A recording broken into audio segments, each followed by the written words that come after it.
New City Church is in the same neighborhood where the uprisings occurred after the murder of George Floyd in 2020. So from your perspective, how did those events impact Minneapolis? And how did that affect your message today?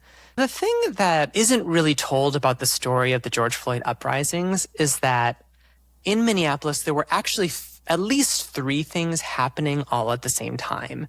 So in one hand, there was people from the neighborhood organizing and advocating and really pushing for justice because I used to live in the apartment that is the closest residence to where George Floyd breathed his last breath. So it was like, this was a very common public intersection. And we didn't want our city to continue to replicate this harm again and again. So on one hand, there was, an uprising of people who lived there.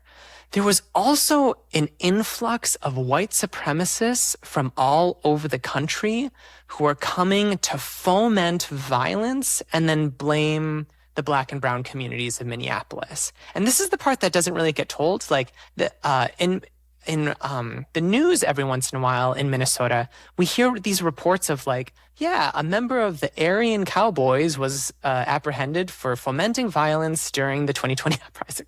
And so that truly was a riot because it was people coming for the destruction of the city.